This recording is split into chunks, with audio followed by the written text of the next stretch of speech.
Eastman fully automatic inverter control বক্সটি repairing করা হলো। তো এখানে কি কি সমস্যাগুলো হয় সেটা আমরা এখন জানবো। এই কন্ট্রোল বক্সটা এখন আমরা খুলে দেখবো ভিতরে কি কি সমস্যাগুলো ছিল।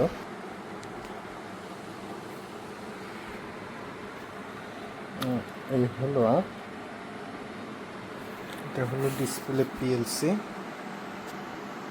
HDMI, এটা হলো সার্কিট। এখানে অনেক সময় রিলেগুলো নষ্ট হয়ে যায়, কানেকশন ঠিক থাকে না, কাজ করে না। এটা হলো 24 ভোল্টের পাওয়ার সাপ্লাই। এটা এরর অনেক সময় আসে, ডিসপ্লেতে পাওয়ার না আসলে 24 ভোল্ট পাওয়ার সাপ্লাই সমস্যা হয়। বিশেষ করে এরর ডিজে ভেরিয়েবলটা নষ্ট থাকতে পারে, হয় অনেক সময় ভেরিয়েবলটা নষ্ট। এখানে ডিসি যে ইন্ডিকেটরটা আছে এটা যদি না জ্বলে, ভেরিয়েবলটা অনেক সময় এটা চেঞ্জ করতে হয়। এবং এখানে দেখতে পাচ্ছেন এই বোর্ডটা এখানে ক্যাপাসিটরগুলো অনেক সময় নষ্ট হয়ে যায়। এবং এখানে একটি ডিসপ্লে দেখা যাচ্ছে HMI সামকন কোম্পানির। ইনপুট হলো 24 ভোল্টেজ, এটা হলো কমন, এটা হলো পাওয়ার সাপ্লায়ার।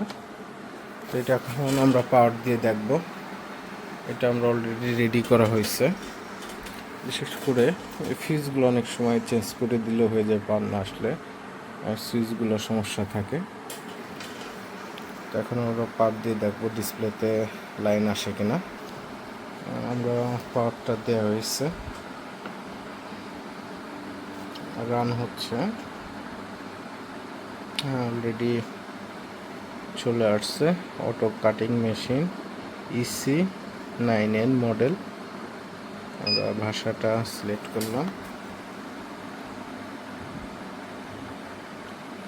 এটা current layer, wanted, travel, length, clear এবং নাইপের এখানে ফাংশন আছে।